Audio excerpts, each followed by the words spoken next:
بصرہ کا ایک سردار ہمیشہ اداس اور غمگین رہتا تھا۔ کسی نے اس سے دریافت کیا کہ آخر اس پریشانی کا سبب کیا ہے۔ اس پر سردار نے جواب دیا، بات کہنے کی نہیں پر کہی جاتی ہے کہ مجھ سے ایک ولی اللہ کی خدمت میں کچھ بے ادبی ہو گئی تھی، اس لیے ڈرتا ہوں کہ قیامت کو اس کے مواخذے میں گرفتار نہ ہو جاؤں۔ واقعہ یہ پیش آیا کہ میں ایک مرتبہ زیارت بیت اللہ کو چلا۔ سب دوست و آشنا عزیز و اقارب رخصت کرنے آئے۔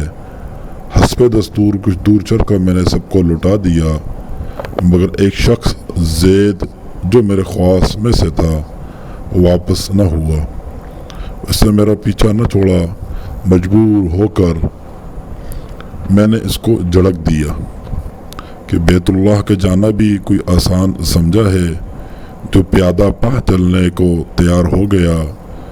میرے ساتھ نہ آ اور جس راہ سے تیرا جی چاہے چلا جا۔ کہنے لگا، اے آقا، کیا خدا اس پر قادر نہیں کہ تم کو زاد راہ جلد پہنچا دے اور مجھ کو بیار و مددگار اور بلا توشہ چھوڑ دے۔ یہ کہہ کر اس نے اپنی راہ لی اور میں اپنے رستے پہ چلتا بنا۔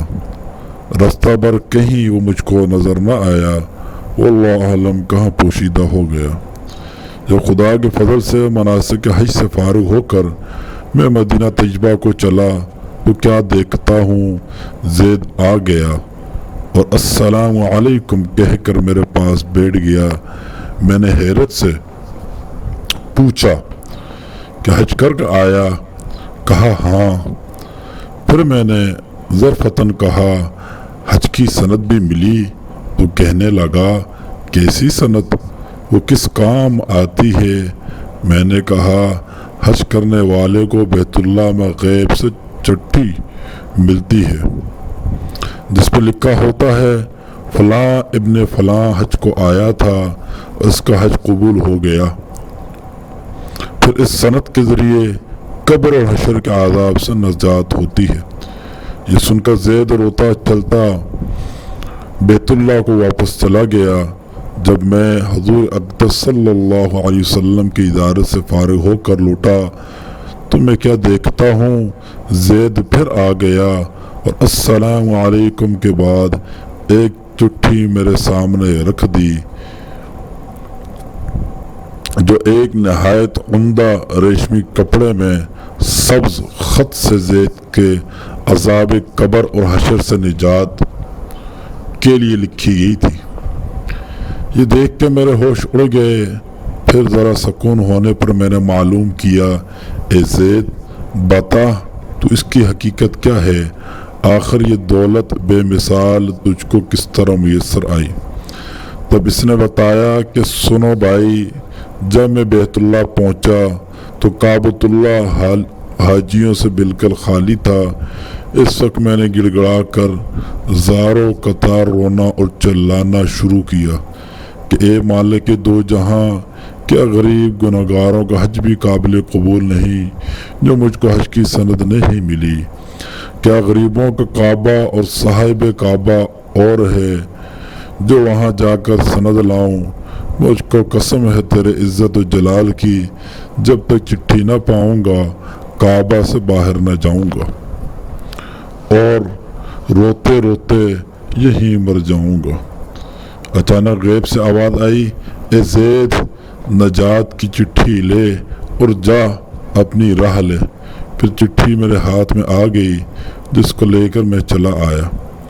یہ سن کر میری حیرت کی انتہا نہ رہی کہ اللہ اس شخص کا یہ عالی مرتبہ ہے جس سے میں آج تک واقف نہ تھا۔ پھر عزت و اکرام کے ساتھ میں اس کو اپنے ہمراہ بصرہ لے آیا۔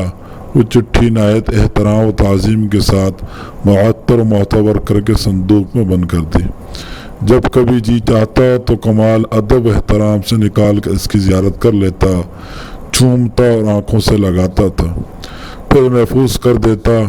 اتفاقاً میں کہیں سفر میں تھا کہ میرے پیچھے زید کا وصال ہو گیا۔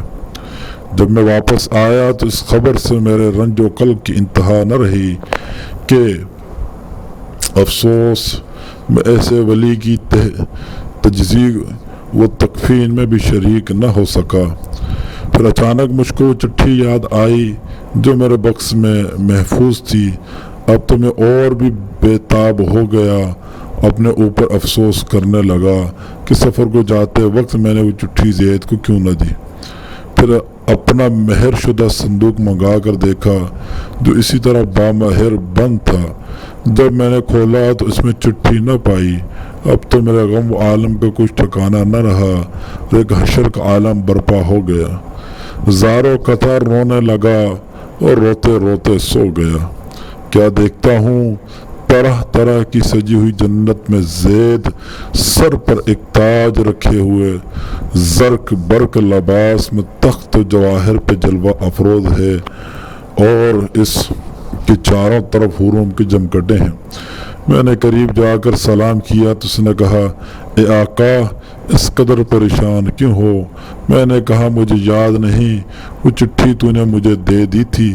کہنے لگا، وہ تو یہ موجود ہے، اس کی بدولت یہ دولت و حشمت مجھ کو حاصل ہوئی۔ اب آپ کچھ تردد نہ کیجئے، میں اپنی منمانی مراد کو پہنچ گیا۔